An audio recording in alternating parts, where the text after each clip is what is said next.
खैर मकदम है आप सभी का ईटीवी उर्दू के इस prime time debate show big bulletin में 500 और 1000 की नोटबंदी के बाद लोगों को हो रही जबरदस्त दिक्कतों के बाद सरकार ने इन नोटों की मियाद को आज 72 घंटे के लिए और बढ़ा दिया। दिन भर देश भर के एटीएम्स पर हाहाकार मचा रहा। एक एक एटीएम पर सैकड़ों लोगों की लंबी कतारें देखकर लोगों के हाथ पैर फूलते रहे। जिन्हें जरूरी था वो पैसों के लिए तरसते रहे। मुंबई से सटे ठाणे में तो 72 साल के एक बुजुर्ग ने लाइन में लगे लगे दम तोड़ दिया। आखिर इस बदइंतजामी की जिम्मेदारी कौन लेगा? आधी अधूरी तैयारियों के साथ देश को इतनी बड़ी मुश्किल में क्यों डाला गया? साथ ही बड़ा सवाल यह भी कि जिस तरह से यूपी पंजाब चुनाव से पहले एसपी कांग्रेस और बीएसपी ने सरकार के इस फैसले का विरोध किया है, क्या यह माना जाए कि मोदी के इस मास्टर स्ट्रोक ने इन चुनावों की तस्वीरों को भी पलट कर रख दिया है? इन्हीं तमाम सवालों पर करेंगे बातचीत अपने खास मेहमानों से, लेकिन सबसे पहले देखिए यह रिपोर्ट।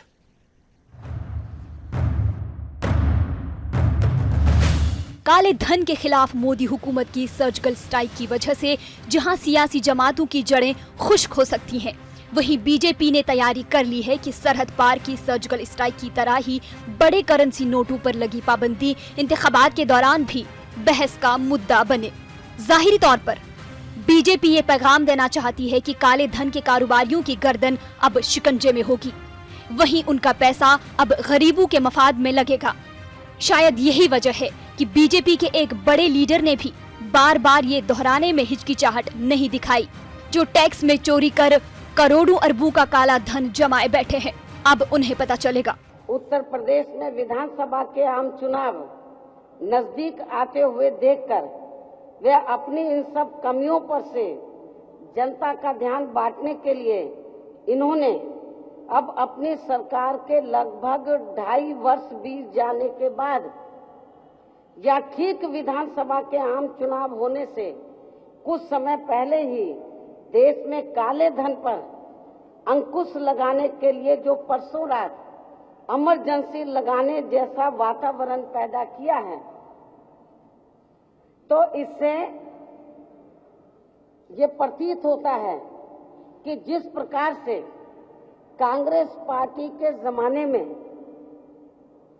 एक बार पूरे देश भर में राजनीतिक इमरजेंसी लगाई गई थी, तो ठीक उसी प्रकार से अब बीजेपी व श्री नरेंद्र मोदी के शासनकाल में भी अब यहाँ पूरे देश में अघोषित आर्थिक इमरजेंसी लगा दी गई। 500 और 1000 के करेंसी नोटों पर पाबंदी के सरकारी फैसले से बड़ी मिकदार में काला धन बाहर आना तय है। ये बीजेपी के उस इंतखाबी नारे को भी बुलंद करता है जिसमें कहा गया था कि उनका पैसा अब गरीबों के काम आएगा। बीजेपी इसे इंतखाबी लिहाज से भुनाएगी। पार्टी के एक बड़े लीडर ने साफ साफ कहा भी, जी हाँ, हम इसे इंतखाबी मसला बनाएंगे। इसी हिकमत अमली के तहत 2 दिनों से मुसलसल हुकूमत की जानिब से कहा जा रहा है कि 2.5 लाख रुपए नकद जमा करने वालों को जहां छूट है, वहीं 10 लाख से ज्यादा नकद जमा करने वालों पर नजर रखी जाएगी। जो काले धन के साथ पकड़ा गया उस पर इनकम टैक्स महकमा कार्रवाई करेगा। बीजेपी लीडर ने जिस तरह अल्फाज का चुनाव किया, उससे उन लोगों के जहनों में दहशत पैदा होगी जो टैक्स चोरी कर करोड़ों रुपए दबाए बैठे हैं। वाज़ेह रहे कि उत्तर प्रदेश एक ऐसा इलाका है जहां मुट्ठी भर लोगों को छोड़ दिया जाए तो ज्यादातर तो आम लोग हैं या फिर गरीब के जुमरे में आते हैं। हालांकि उत्तर प्रदेश में चल रही बीजेपी की प्रियो रतन यात्रा के दौरान ये कहा जाए कि नोट पर पाबंदी लगाकर हमने गरीबों की दुनिया बदल दी। लेकिन मोदी साहब का कोई काम मुल्क के लिए नहीं होता है, इलेक्शन के लिए होता है। इलेक्शन के लिए सर्जिकल स्ट्राइक भी होते हैं, और क्योंकि 2-3 सूबों में अब इलेक्शन हो रहा है, इसलिए वो ये तमाशा किया गया है। मुझे तो इसमें कोई गवर्नमेंट की कोई सिंसियरिटी नहीं लगती, क्योंकि मेरा पूरा यकीन ये है कि मोदी साहब को इलेक्शन के अलावा और किस तरह से पावर में रहें, उन्होंने ब्लैक मनी के ऊपर कल तवज्जो कम दी है, उन्होंने आतंकवाद के ऊपर तवज्जो दी है।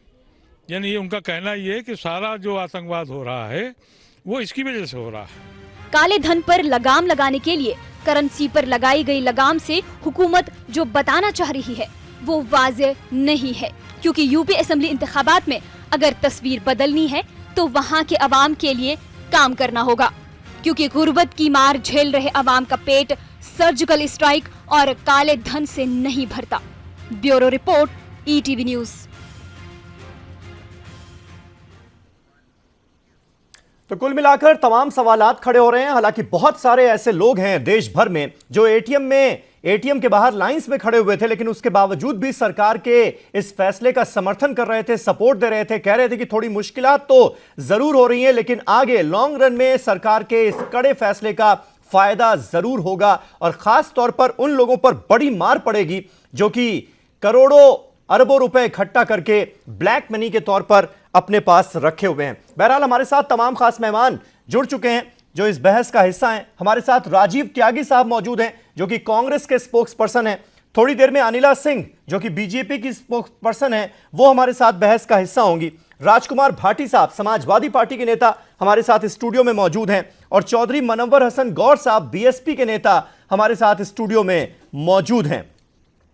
सबसे पहले चौधरी मनव्वर हसन साहब आपसे जानना चाहूंगा, हालांकि यह सवाल भाटी साहब से भी होगा। अमित शाह साहब ने प्रेस कॉन्फ्रेंस की और सीधे सीधे हल्ला बोला मुलायम सिंह यादव और मायावती पर। दोनों ही यूपी की राजनीति से जुड़े बड़े चेहरे, उन पर हमला बोला जाता है और कहा यह जाता है कि आखिर जब ब्लैक मनी के खिलाफ सरकार इतनी बड़ी कार्रवाई कर रही है, इतनी जबरदस्त मुहिम छेड़ी गई है, तो मायावती और मुलायम को दर्द क्यों हो रहा है? मनव्वर साहब पहले आपसे। देखिए, हमें बिल्कुल दर्द नहीं हो रहा। हाँ, इन्होंने जो किया वो अच्छा किया, लेकिन जो इनकी बद इंतजामी है, जो लोग परेशान हो रहे हैं, हम जो राजनीति करते हैं वो गरीब दबे कुचले लोगों की करते हैं। आज वो लोग परेशान हैं, किसी के पास 1500 रुपए भी हैं, उसे ये डर लगा हुआ है कि ये मेरे बेकार हो जाएंगे और वो लाइन में पूरे पूरे दिन लगता है और शाम तक उसका नंबर नहीं आता। तो ये अफरा तफरी का जो माहौल है ये बना के नरेंद्र मोदी जी और जो है ना देश से बाहर घूमने के लिए चले गए।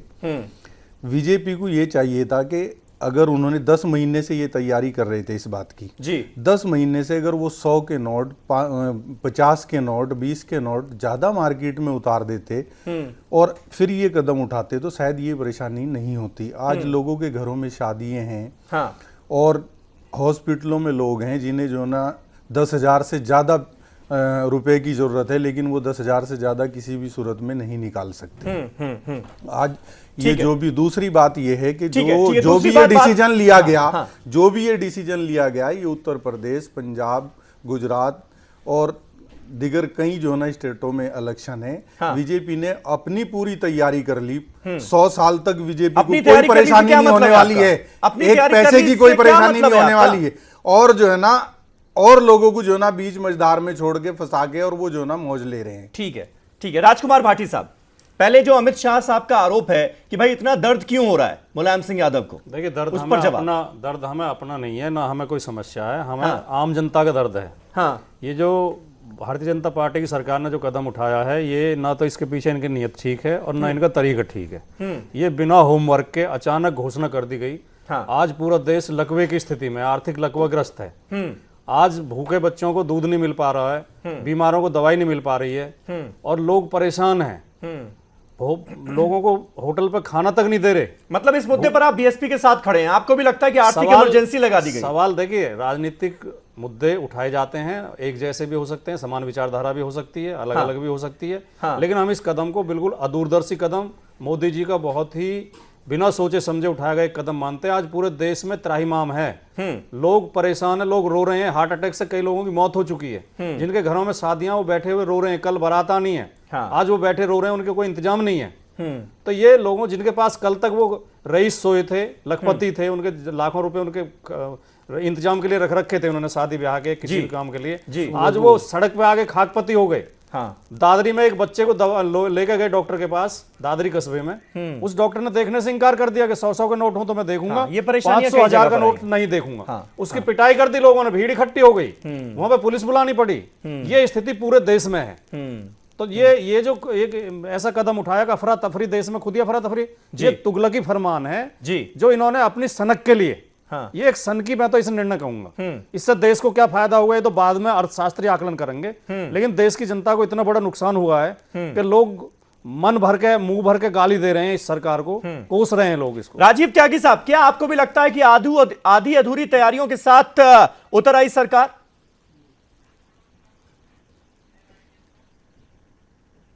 देखिए समीर साहब, काले धन पकड़ा जाए, काला धन मुख्य धारा में आए, काला धन के जो कारोबार करने वाले हैं उन पे सजा हो, ये प्रत्येक देशवासी चाहेगा और कांग्रेस पार्टी भी चाहती है कि ये होना चाहिए। लेकिन क्या काला धन 500 और 1000 के नोट बंद करने से होगा? जो 1000 का नोट अटल बिहारी वाजपेयी साहब की सरकार में शुरू हुआ था। मैं एक बात बहुत विशेष रूप से यहाँ कहना चाहता हूँ, ये जो कदम लिया गया है, एक तो समय उपयुक्त नहीं था इसका। अभी हमें खरीफ की फसल, जिसको धान कहते हैं, धान मार्केट में आया है, लेकिन धान का जो किसान है वो बेचारा पिट गया। उसका कारण ये है कि अब वो व्यापारी उसका धान नहीं ले रहा है, जिसकी वजह से वो बहुत दिक्कत में आ गया, किसान दिक्कत में आ गया। अब रूरल इकोनॉमी में जब पैसा नहीं घूमेगा, पैसा ट्रांसफर नहीं होगा, पैसा रोटेट नहीं होगा, तो समीर साहब अब गेहूं की जो बुआई होनी है उससे उस पर प्रभाव पड़ेगा। गेहूं की बुआई पे जब प्रभाव पड़ेगा, उसका रकबा कम होगा, गेहूं के रकबा कम होगा, तो उससे जब गेहूं का प्रोडक्शन कम होगा तो राइट टू फूड पे फर्क पड़ेगा। इस तरह की इकोनॉमी करने से निश्चित रूप से मनरेगा का फर्क पड़ेगा, जिसके कारण से निश्चित रूप से हम रूरल त्यागी साहब, लेकिन सरकार कह रही है कि जब बड़े फैसले लिए जाते हैं तो वो अचानक ही लेने पड़ते हैं और थोड़े दिन लोगों को तो परेशानी होगी, कुछ लोगों को तो परेशानी होगी, वो झेलना पड़ेगा, क्योंकि देश का इतना बड़ा भला होने जा रहा है। ये तर्क दिया जा रहा है। ये बड़े, देखिए, ये जो बड़े फैसले हैं, ये बड़े फैसले जनता पार्टी ने भी 40 साल पहले लिया था, जब 5000 का, 1000 का और 500 का नोट बंद किया था।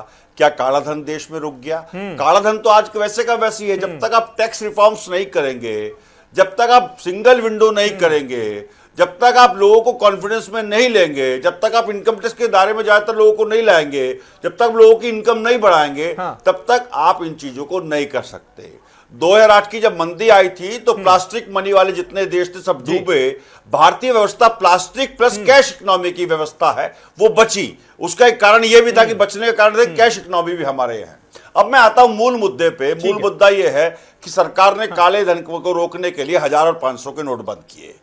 125 करोड़ में से 120 करोड़ लोग बाग काला धन नहीं रखते। मैं विश्वास के साथ कह सकता हूं इस बात को, समीर साहब आप भी तायद करेंगे इस बात को।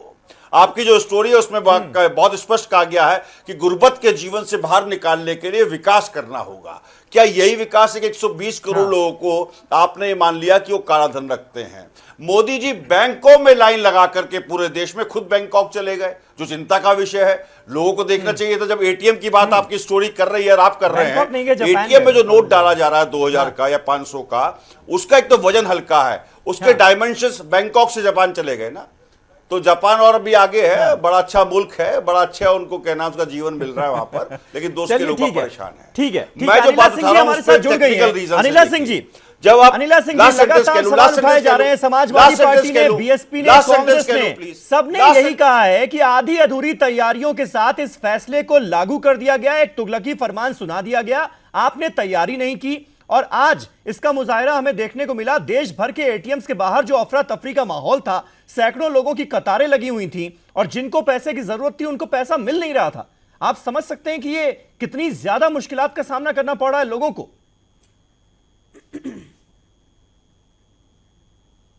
देखिए, ऐसा है कि ये बहुत टेम्परेरी फेज है, कुछ दिनों की मुश्किल जरूर है, एक लार्जर गेन के लिए, एक बड़े लाभ के लिए ये 2-4-5 दिन की अगर मुसीबत हमारी देश की जनता को फेस करना पड़ रहा है, सामना करना पड़ रहा है, तो जनता को नाराजगी नहीं है। आप इंटरव्यू करिए, वो खुश नजर आएंगे। हाँ, जो विरोधी दल है, जिनकी पूरी जो राजनीति जो है वो कैश डिपेंडेंट होती है, मैंने शुरुआत में कहा कि बहुत सारे लोग हैं जो इस फैसले का समर्थन कर रहे हैं, मैं भी इस देश की नागरिक हूँ, लेकिन परेशानी भी बहुत हो रही है, लोगों की जान जा रही है, अभी मैं आपकी लोगों की जान जा रही है। मुंबई से सटे ठाणे में 72 साल के एक बुजुर्ग लाइन में लगे उनकी जान चली गई। आप इंडिविजुअल केसेस को मत उठाइए, आप उन सब लोगों के विषय में सोचिए। इस देश में जो अमीर थे, नहीं, सबकी परेशानी है अनिला जी, सबकी परेशानी है। मेरा सवाल आपसे ये है कि सरकार आधी अधूरी तैयारियों के साथ क्यों उतर आई? आप तैयारी कर लेते, आप एटीएम में इंतजाम कर लेते, कैश जो है उसकी इतनी कमी क्यों है? बिल्कुल, इन तमाम कमियों को दूर कर दिया जाता, उसके बाद ही फैसला लागू किया जाता। आप गलत बोल रहे हैं, बिल्कुल आधी अधूरी तैयारी नहीं है। एक चेंज है और एक चेंज, जब एक चीज से दूसरी बदलाव आता है तो थोड़ी सी मुश्किलें सभी को होती हैं। जब एक बच्चा अपने घर से हॉस्टल में जाता है तो अपनी आगे की पढ़ाई के लिए, उसको भी मुसीबतों को थोड़े दिन के लिए फेस करना पड़ता है, पर उसकी अच्छाई के लिए। इसी प्रकार से इस देश की जनता है, उसको कोई प्रॉब्लम नहीं है, उसको लाइन में खड़े होने में भी कोई दिक्कत नहीं है, क्योंकि वो जानते हैं कि ये हमारे भविष्य के लिए हो रहा है। और जो धन्ना सेठ है, जो राजनीतिज्ञ हैं, जो ब्यूरोक्रेट्स हैं, या ऐसे लोग जो काला धन कमाते हैं और अपने घरों में दबा के रखते हैं, ये उनके ऊपर चाबुक है। और बिलबिला भी वही रहे हैं, वही राजनीतिक दल हैं जो हमेशा नहीं, तो चाबुक तो आप मारने की कोशिश कर रही हैं, लेकिन चाबुक तरीके से क्यों नहीं मारा जा रहा है, तैयारी के साथ क्यों नहीं मारा जा रहा है? मार दिया। आज जिस बात का जिक्र राहुल गांधी ने किया कि कोई करोड़पति तो लाइन में लगा नहीं हुआ है, जो आम लोग हैं वो परेशान हो रहे हैं, कोई करोड़पति तो नजर नहीं आ रहा है यहां पर। नहीं, आप मुझे अच्छा आप 10 सेकंड मेरी बात सुनिए समीर भाई, आप 10 सेकंड मेरी बात सुनिए और दिल पे हाथ रख के बताइए, आपको कष्ट होगा अगर यहाँ पर जो गरीब है उसको जो है यहाँ पे जीने का अधिकार हो, उसको हक हो। क्यों उसकी बाइंग कैपेसिटी इतनी कम कर दी गई थी? जो पहले क्या लाभ होगा ये भी बता दीजिए। आप भी इकोनॉमी को बहुत अच्छी गरीबों को तरीके से क्या लाभ होगा समझते इससे? हैं। आज ये क्या पैसे के लिए रोका जा रहा है? किस सारा लाभ ही लाभ होगा। मैंने कहा है ना, जाके जब लाइन में आप खड़े होकर देखिए और बात करिए। मैं खुद गई हूँ और केवल क्यूरियोसिटी लगे, हम भी लाइन में लगे अनिला जी, और जहां मैं रहती हूँ वो बैंक मार्केट हम भी आम आदमी हैं, हम भी लाइन में लगे हैं। और हमने देखा है आज एटीएम में, किसी भी एटीएम पर देश के हर जगह बोर्ड लगा हुआ था कि यहाँ पर कैश नहीं है। प्रधानमंत्री है, इसको आप बाहर सैकड़ों लोगों की कतारें लगी हुई थी। ठीक है, ठीक है, एक मिनट। राजीव त्यागी जी कुछ ऐड करना चाह रहे हैं, आपका जवाब देना चाह रहे हैं। राजीव त्यागी जी, अनिला सिंह की बातों से इत्तेफाक आप रख रहे हैं? वो कह रही हैं कि जब बड़े फैसले लिए जाते हैं तो कुछ मुश्किलात तो होती हैं, लेकिन जनता झेलने के लिए तैयार है ये मुश्किलें, क्योंकि ये फैसला देश के हित में लिया गया है।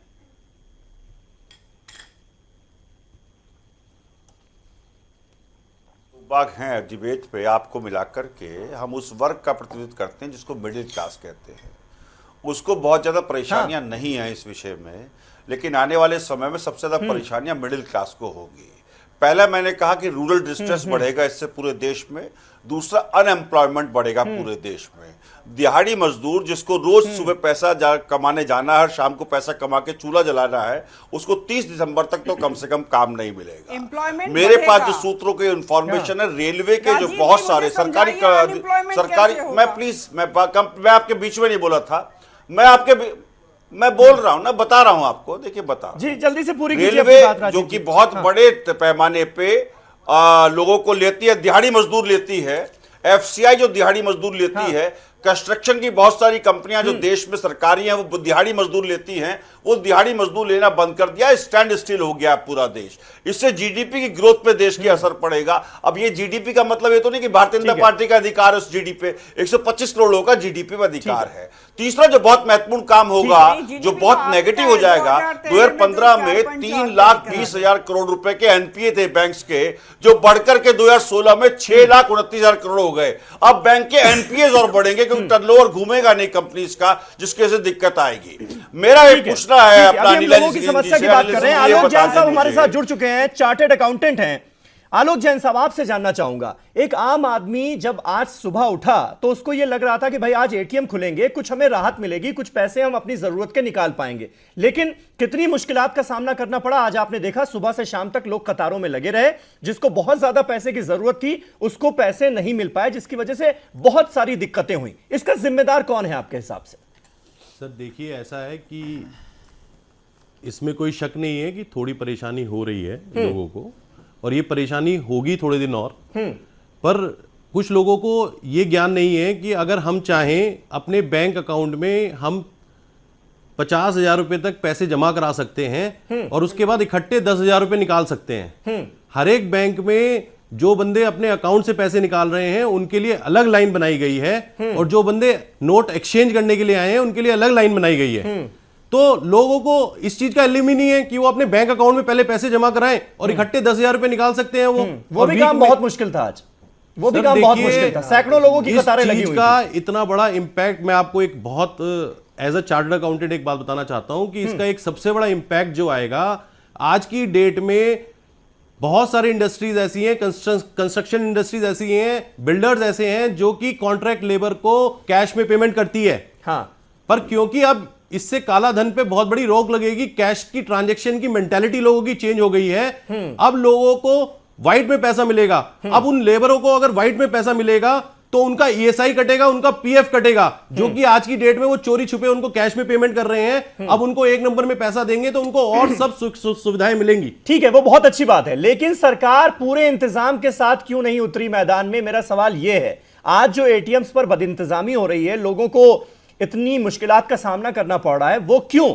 अब कहा यह जा रहा है कि जो नए 2000 के नोट आए हैं उनका साइज अलग है, एटीएम की मशीनें जो है वो दूसरे साइज के हिसाब से बनी हुई हैं, इसलिए जो कमी है नोटों की, कैश की, इसलिए आ रही है। ये सब चीजें तो पहले देखी जा सकती थी ना आलोक जी? ये प्रॉब्लम है सर, ये थोड़ा सा फॉल्ट रहा गवर्नमेंट की तरफ से। कि ये जो एटीएम की बात बता रहे हो, ये एक्चुअल में फैक्ट है। आज भी अगर आप एटीएम की मशीनों में जा रहे हो तो वहां पर 100 रुपए के नोट ही निकल पा रहे हैं, 500 के और 2000 रुपए के नोट नहीं निकल पा रहे हैं। बिल्कुल, ये थोड़ी सी चूक हुई है सरकार से। बट सर, आप राष्ट्र हित में अगर इस चीज को देखोगे, ये इतना बड़ा बदलाव लेके आएगा। आज एज अ चार्टर्ड अकाउंटेंट मैं आपको बताता हूं, आज दिल्ली में कम से कम 10 जगह पुलिस इसने इनकम टैक्स ने रेड करी है सर। सारे ज्वेलर्स जो कि 2 नंबर में काला धन निकाल रहे थे, गोल्ड की सेल दिखा रहे थे, सबकी बुक्स उन्होंने सील कर दी हैं सर। चांदनी चौक में हुआ है, खारी बावली में हुआ है, चावड़ी बाजार में हुआ है, सब जगह हुआ है सर। और मैं बता रहा हूं आपको, ये इतना बड़ा बदलाव लेके आएगा। आज हमारे देश की जनसंख्या 132 करोड़ है। 132 करोड़ में से सिर्फ 2 करोड़ लोग ऐसे हैं जिनके पास धन है। ये 130 करोड़ लोगों के पास तो रोज का कमाते हैं, रोज का खाते हैं। अब कल को वो कमाएंगे तो उनको नई करेंसी मिलेगी। ठीक है, यानी देश हित में हमें इन मुश्किलात का सामना कर लेना चाहिए, इन मुश्किलों को झेल लेना चाहिए आपके हिसाब से। चलिए एक छोटा सा यहां पर ब्रेक ले रहे हैं, ब्रेक के बाद जब लौटेंगे तो बात करेंगे चुनावों की। ये हम सब जानते हैं कि चुनावों में किस तरह से काले धन का जोरदार तरीके से इस्तेमाल किया जाता है। यूपी में चुनाव सर पर हैं और इसलिए यह कहा जा रहा है कि मोदी का ये जो मास्टर स्ट्रोक है, ये यूपी में चुनावों की दिशा और दशा इसने बदल कर रख दी है। इस पर भी करेंगे अपने तमाम खास मेहमानों से बातचीत, लेकिन एक छोटे से ब्रेक के बाद फौरन होते हैं हाजिर।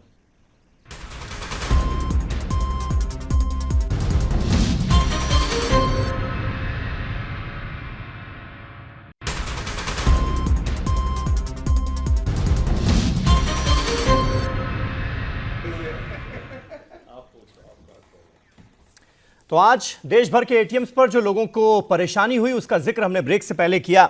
अब बात चुनावों पर आ गई है। यूपी के चुनावों पर मोदी सरकार का यह फैसला कितना असर डालने वाला है, इसका भी जिक्र कर लेते हैं। हमारे साथ तमाम खास मेहमान बने हुए हैं। राजकुमार भाटी साहब, सेंट्रल मिनिस्टर है उमा भारती, वो साफ तौर पर कह रही है कि मुलायम सिंह यादव के पास बहुत ज्यादा काला धन है, इसीलिए उनको इतना ज्यादा दर्द हो रहा है।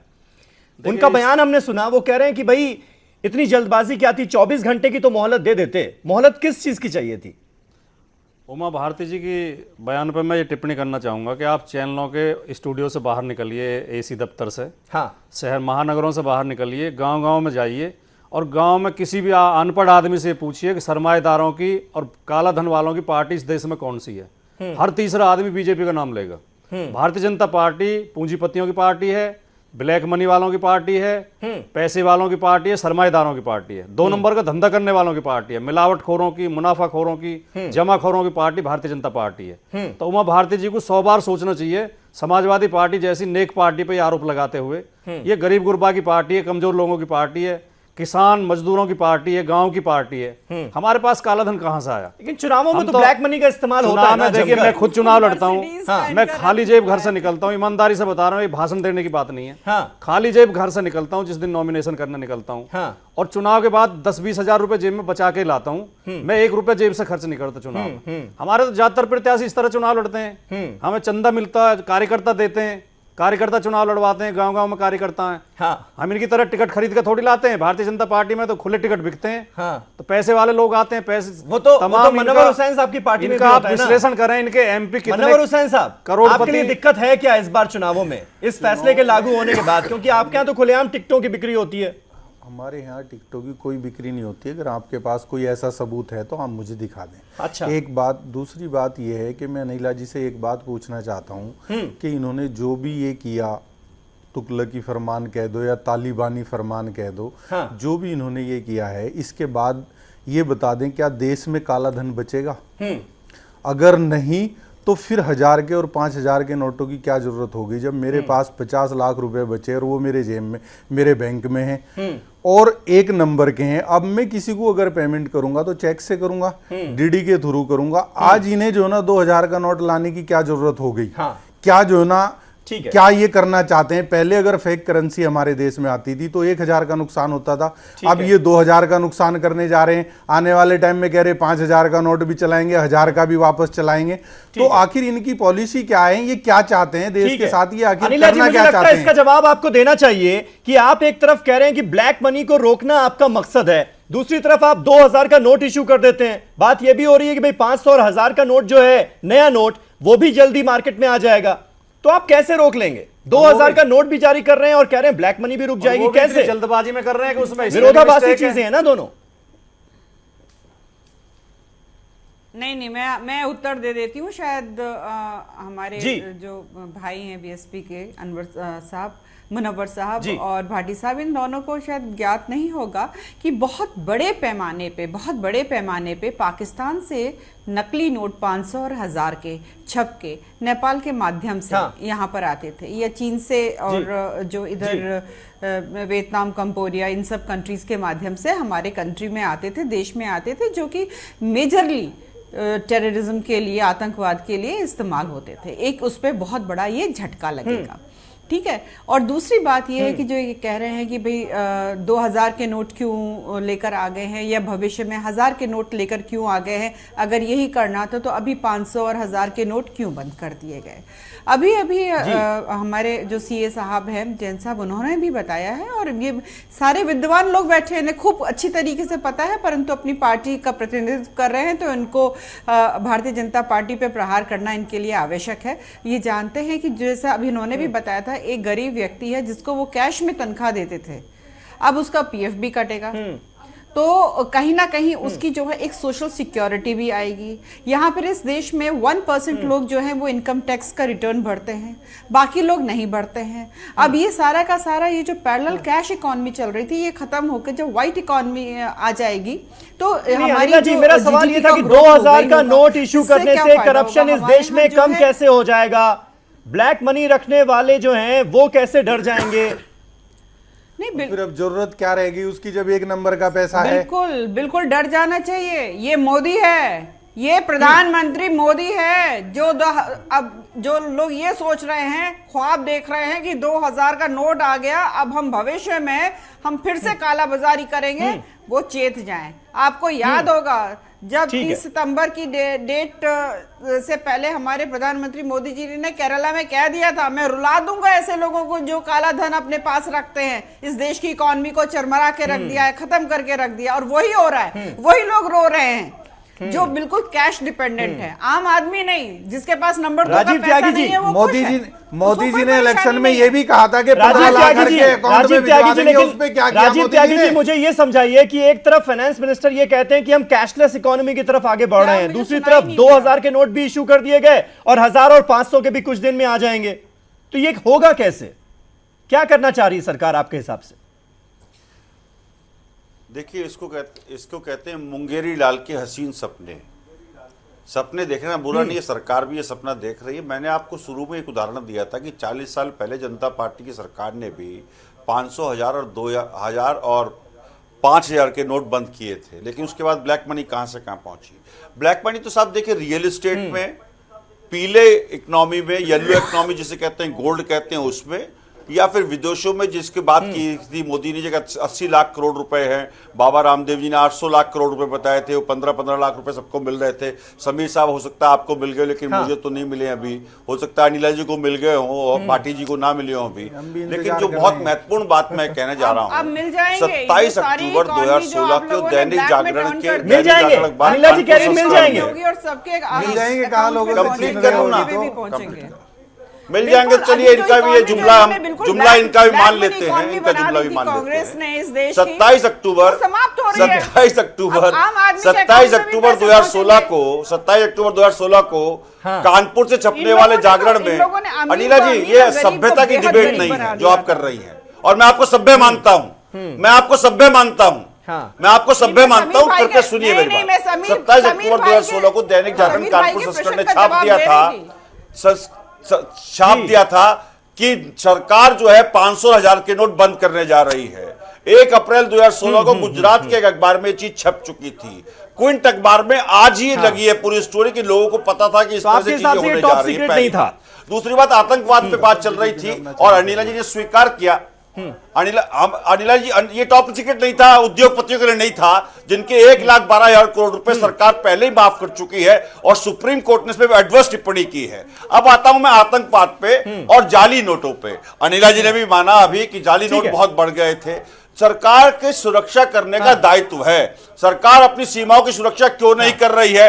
आईबी क्या कर रही है? आरबीआई क्या कर रहा है? किसके अंडर में? भारतीय जनता पार्टी के अंडर में है। रोज 2 सैनिक शहीद हो रहे हैं। आप पाकिस्तान को बात कर रहे हैं, पाकिस्तान क्या नाम ऐसा ठीक है, वो मसला है। देखिए, आलोक जैन साहब, एक बहुत छोटा सा जवाब चाहूंगा, मुझे ब्रेक लेना है। उन लोगों पर तो रोक लगेगी ना, लेकिन सरकार के फैसले से ऐसा हम क्यों साबित करने की कोशिश करेंगे कि कुछ होगा ही नहीं? वो धना सेठ जो कमरों में, अपनी कोठियों में कमरे भर भर के काला धन रखे हुए हैं, उन लोगों के सामने तो एक बड़ी प्रॉब्लम है ना। वो क्या करेंगे? या फिर उन्होंने भी जुगाड़ ढूंढ लिया है कोई? आलोक जी। सर, कोई जुगाड़ नहीं ढूंढा किसी ने। हाँ। हर व्यक्ति कहीं ना कहीं, आज हमारी भी काफी लोगों से बातचीत हुई है, काफी बिजनेसमैन लोगों से बात हुई है जी। हमने भी एक अपने रूप पे, अपने पर्सनल लेवल पे सर्वे करने की कोशिश की है। हाँ। व्यक्ति ये कह रहा है कि ये बहुत अच्छा हो रहा है। इवन बिजनेसमैन जिसके पास बहुत पैसा जमा है, वो भी कहीं ना कहीं दिल से कह रहा है कि अल्टीमेटली इसका फायदा होगा। जिसके पास काला धन जमा है, जिसके पास, सर मैं बताता हूं आपको। हाँ। आप एक चीज समझिए, एक व्यक्ति गांधीनगर में बैठा हुआ है। हाँ। एक बंदा तो 2 नंबर में काम कर रहा है और एक बंदा 1 नंबर में काम कर रहा है। अब जो बंदा 1 नंबर में काम कर रहा है वो उसके रेट कंपीट ही नहीं कर पाता कभी भी। बट अगर दोनों 1 नंबर में काम करेंगे तो दोनों को 1 नंबर में काम करने में कोई परेशानी नहीं है। हाँ। मेन कॉस्टिंग की होती है कि एक व्यक्ति 2 नंबर में काम कर रहा है, एक व्यक्ति 1 नंबर में काम कर रहा है। पर अगर दोनों बंदे 2 नंबर में, 1 नंबर में ही काम करेंगे तो कोई उसका इंपैक्ट नहीं आएगा। सर, ये मेंटेलिटी चेंजिंग रिफॉर्म है गवर्नमेंट का। हाँ। और लोगों की मेंटेलिटी चेंज हो रही है। मैं बार बार कह रहा हूं कि इतने ऐसे कितने लोग हैं जिनको इसका इंपैक्ट आ रहा है। हाँ। ऐसे कितने लोग हैं, आप आंकड़ों पे जाइए। 132 करोड़ में से सिर्फ 50 लाख लोग होंगे जो अल्टीमेटली हिट हो रहे हैं, पर उन लोगों को भी अल्टीमेटली इसका फायदा मिलने वाला है। ठीक है, आपके हिसाब से सबको इसका फायदा मिलेगा। एक छोटा सा ब्रेक ले रहे हैं। ब्रेक के बाद कुछ और सवाल उठेंगे, क्योंकि जिस तरह का आरोप मायावती ने बीजेपी पर लगाया है कि भाई 100 सालों का इंतजाम कर लिया बीजेपी ने, और राजीव त्यागी जी भी जिक्र कर रहे हैं कि ये टॉप सीक्रेट था नहीं, कुछ लोगों को इसकी जानकारी पहले से दे दी गई थी। इन तमाम सवालों को भी उठाने की कोशिश करूंगा एक छोटे से ब्रेक के बाद।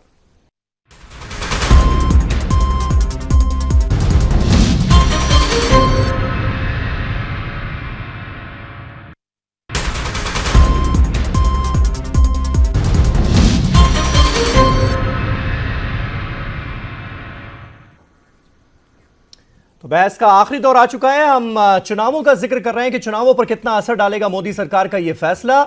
हमारे साथ तमाम खास मेहमान बने हुए हैं। अनिला सिंह जी, आज मायावती ने एक सवाल उठाया। उन्होंने कहा कि 2.5 साल क्यों लग गए? अगर सरकार को यह फैसला लागू करना था, उसने सोच लिया था। और आरोप यह लगाया गया कि इन 2.5 सालों में दरअसल बीजेपी ने अपने 100 सालों का इंतजाम कर लिया है। यानी वो सीधा आरोप लगा रही हैं कि बीजेपी के कुछ लीडर्स को पता था कि यह फैसला होने वाला है और बीजेपी ने अपनी पार्टी का 100 साल का इंतजाम कर लिया है, बाकी को मुश्किलें हो रही हैं। मुझे समझ में नहीं आ रहा मायावती जी इस प्रकार की बातें क्यों कर रही हैं। उनको बिल्कुल ऐसी बातें नहीं करनी चाहिए। ये भारतीय जनता पार्टी के नेता नहीं, ये पूरा भारतवर्ष क्या, अब तो पूरा विश्व जानता है कि जहां पर प्रधानमंत्री मोदी, या मैं कहूंगी मोदी, नरेंद्र दामोदर दास मोदी जहां चला जाएगा वहां पर भ्रष्टाचार जो है उसके दरवाजे बंद हो जाएंगे। तो इनको पहले से अपने होश संभाल के रखने चाहिए थे। क्या इनको चरित्र पता नहीं है नरेंद्र मोदी का कि वो करप्शन को बर्दाश्त नहीं कर सकते हैं? और ऐसी बातें करने की 2.5 वर्ष तक क्या कर रहे थे और 100 वर्ष का इंतजाम कर लिया है कि बौखलाहट है और कुछ नहीं। ये जैसे समीर भाई मैंने आपको बताया था कि ये वो राजनीतिक दल हैं जो हमारे, चाहे वो समाजवादी पार्टी हो और चाहे वो बीएसपी हो, ये बिल्कुल कैश डिपेंडेंट है।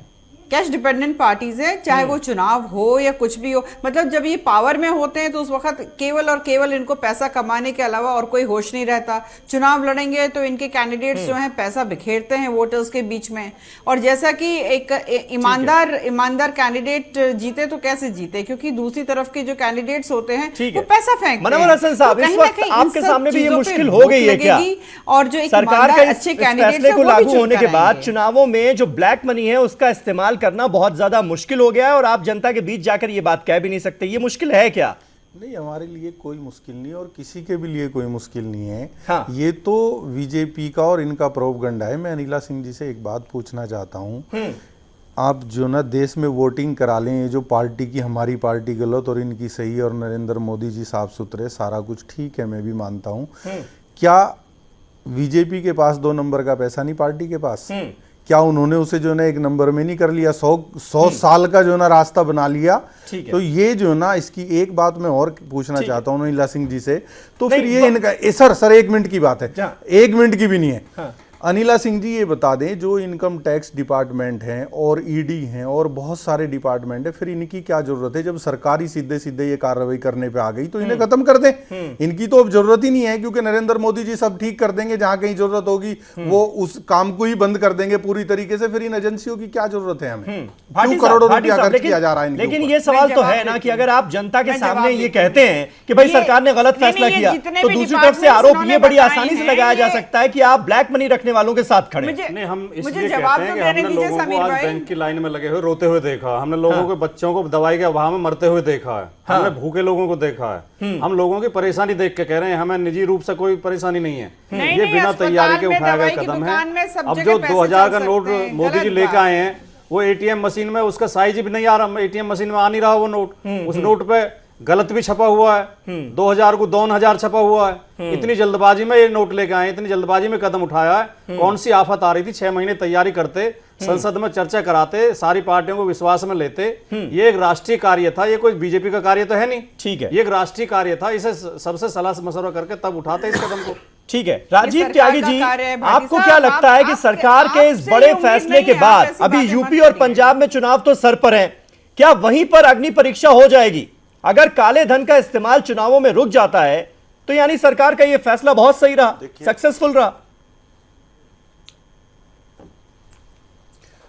देखिए, उत्तर प्रदेश से अपनी बात कहूंगा। 2 करोड़ 35 लाख किसान है उत्तर प्रदेश में, जिसमें से 80% करीब करीब 1 करोड़ 80-85 लाख किसान सीमांत किसान है, मार्जिनल किसान है।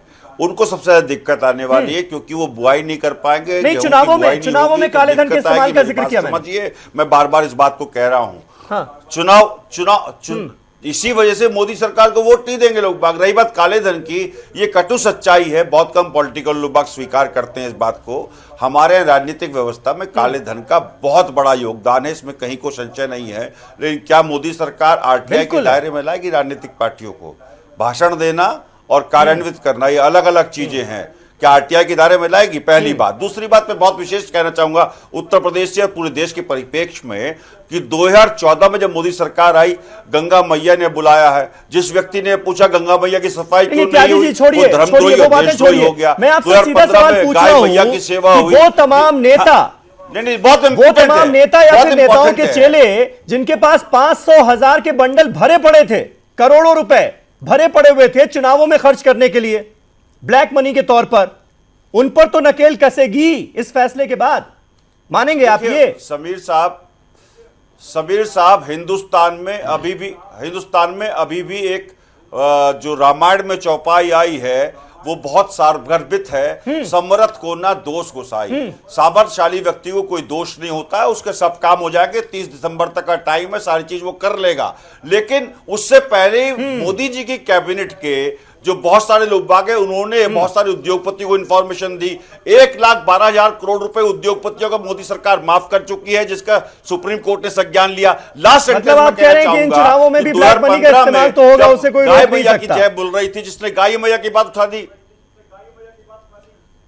कोई नहीं रोक सकता। मैं आपको बता रहा हूं, गाय मैया की जब बात करी कि लोगों ने कहा कि गाय मैया अनिला सिंह जी, राजीव त्यागी साहब तौर पर कह रहे हैं रोक नहीं पाएंगे। पार्टी के लोगों ने कहा ये धर्मद्रोही है, देशद्रोही है। 2016 में 2016 में भारत मैया की जय के बारे में पूछा कि भारत मैया क्या है।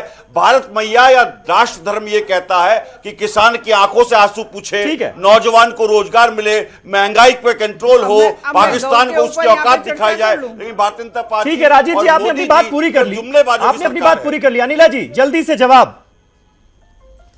ये 500 रुपए से रोटी नहीं मिल रही है गरीब आदमी को, जो आज करीब 45 करोड़ लोग बाग हैं जिनका अकाउंट नहीं है देश में, वो कहां जाएंगे जिन पे 500,000 कभी ना राखियो, काला धन छुपाए, जाने कब मोदी सर्जिकल कर जाए। तो आप लोगों से ये मेरी रिक्वेस्ट है, जितने राजनीतिक दल बैठे हुए हैं, जो बौखलाए हुए हैं, फार्मूला ऐसा मिल गया है। लेकिन आप ही की सहयोगी ये पूछ रही है कि ये सर्जिकल स्ट्राइक कितनी कामयाब होगी, तो ये तो आने वाला वक्त बताएगा। उन्होंने तो ऐलान कर दिया और जापान चले गए। आप ही की सहयोगी पार्टी शिवसेना सवाल उठा रही है। आलोक जी एक छोटा सा रिएक्शन लास्ट में आपसे चाहूंगा। कुल मिलाकर हम ये माने कि अभी भले ही मुश्किलात का हमें सामना करना पड़ रहा है, लेकिन हम चुपचाप उन्हें झेल जाएं क्योंकि ये हमारे अच्छे के लिए हो रहा है। तरीके से लागू करते हैं इसको। बिल्कुल ये हमारे अच्छे के लिए हो रहा है सर। हाँ। और ये बहुत बड़ा बदलाव लेके आएगा। आप अगर अपने आप को कंपेयर करेंगे, सरहद पे खड़ा हुआ एक मिलिट्री का आदमी अपनी घर बार छोड़ के वहां पर देश पे सरहद की रक्षा कर रहा है, जान ना उसको पैसे का कोई लालच है ना किसी चीज का लालच है, बस देश प्यार है। अगर वो इतना बड़ा सेक्रीफाइस कर सकता है, -90 डिग्री -20 डिग्री टेम्परेचर में खड़ा हो सकता है, तो क्या हम ये थोड़ी सी परेशानी नहीं झेल सकते? आप थोड़ा सा, मैं देशवासियों को बोलना चाहूंगा कि आप थोड़ा सा प्लानिंग के तहत काम करें। आप लाइन में लगने की जरूरत नहीं है। आप अपने बैंक अकाउंट में पैसा जमा कराइए, अगर बैंक अकाउंट नहीं है तो खोल लीजिए और उसमें पैसा जमा करा के इकट्ठे आपको 10,000 वक्त लगता है ना आलोक जी, वक्त लगता है सर। लगेगा, जिनको पैसे तुरंत चाहिए, जिनको जरूरत है, जिनके क्या कोई बीमार पड़ा हुआ है, अस्पताल में गए हैं, डॉक्टर पैसे नहीं ले रहा है, कैश लेने के लिए तैयार नहीं सर, है। आप चेक से पेमेंट कर सकते हैं ना, उनके पास अंतिम संस्कार के पैसे नहीं है। आप चेक से पेमेंट कर सकते हैं। दिक्कत तो है, आप डीडी बना सकते हैं। और ये सवाल इसीलिए उठता है कि सरकार आधी अधूरी तैयारियों के साथ सरकार ने यह फैसला लागू कर दिया। राजीव जी बहुत छोटे में 10 सेकंड का टाइम बचा है सिर्फ। अस्पतालों में सारे पैसे एक्सेप्ट हो रहे हैं, गलत बात है। दूध, अनिला जी बहुत जगहों पर दिक्कतें भी हैं और सिलेंडर्स भी मिल रहे हैं, जितनी जरूरतों की चीजें सब कुछ मिल रहा है। आलोक जी एक पढ़े लिखे व्यक्ति हैं और पैसे वाले लोगों की रिटर्न भरते हैं, लेकिन देश में 45 करोड़ लोगों के अकाउंट, देश में 45 करोड़ लोगों के अकाउंट नहीं है अभी। देश में दिहाड़ी मजदूर और करीब 18 करोड़ किसान हैं। उन किसान परिवारों का क्या होगा? जो 80% मार्जिनल किसान है, उनका क्या होगा? वो भी देश में ही रहते हैं माय डियर फ्रेंड। 18 को इंटू 5 करेंगे तो आपको 90 करोड़ लोग बाग वो मिल जाएंगे आपको। तो मेरा कहना यह है कि देखिए बहुत फूली खाने वाले लोग बाग, जिन्होंने गरम चपाती हमेशा खाई है, दिक्कतें तो है, लेकिन आने वाले दिनों में हमें देखना होगा कि सरकार इन दिक्कतों का कैसे सामना करती है और कैसे जो लोग हैं जो इस वक्त काफी मुश्किलें झेल रहे हैं, उनकी मुश्किलात का अंत कैसे होता है, कैसे जो कैश फ्लो है उसे जल्द से जल्द ठीक किया जाता है। क्योंकि अभी तो एटीएम्स पर बहुत बुरे हाल हैं। आप जाइए, एटीएम्स बंद मिलते हैं, कैश होता नहीं है, बैंकों के बाहर लंबी लंबी कतारें लगी हुई हैं। तो ये हालात कब तक सामान्य हो पाएंगे, ये इस पर हमारी नजर बनी रहेगी। फिलहाल आप सभी का बहुत बहुत शुक्रिया। राजकुमार भाटी साहब, राजीव त्यागी जी, मनव्वर हसन साहब, अनिला सिंह जी और आलोक जी, आपका भी बहुत बहुत शुक्रिया हमारे साथ इस बहस का हिस्सा बनने के लिए। तो 1 घंटे की बहस का लबोलबाब यही निकला कि बहुत सारी मुश्किलात का लोगों को सामना करना पड़ रहा है, लेकिन सरकार ने यह भरोसा दिलाया कि इन मुश्किलात का जल्द से जल्द अंत कर दिया जाएगा। सबसे बड़ी दिक्कत यह है कि 2000 का जो नया नोट जारी किया गया है उसका साइज डिफरेंट है, इसलिए फिलहाल एटीएम मशीन से, एटीएम से ये 2000 का नोट नहीं निकल पा रहा है। कैश की बहुत ज्यादा कमी है, जिसकी वजह से एटीएम्स के बाहर भी कतारें लोगों की लगी रही। आज लोगों को उम्मीद थी कि उनकी परेशानी का हल हो जाएगा, लेकिन ऐसा हुआ नहीं। बैंक में भी कैश की भारी कमी है। उम्मीद की जानी चाहिए कि जल्द से जल्द सरकार और आरबीआई इन तमाम कमियों को सुधार लेगी ताकि लोगों की दिक्कतों का अंत हो, ऐसी हम सब उम्मीद करते हैं। और ब्लैक मनी का अंत हो, ब्लैक मनी का जो मेनेस है, ब्लैक मनी का जो दीमक देश को खत्म करता जा रहा है, उस पर जल्द से जल्द काबू पाया जाए, ये पूरा देश चाहता है। और यही वजह है कि आज इतनी मुश्किलात का सामना करने के बावजूद भी देश सरकार के इस फैसले के साथ खड़ा है। मेरे साथ आज बिग बुलेटिन में इतना ही। मंडे को आपसे फिर मुलाकात होगी, तब तक के लिए शब बखैर।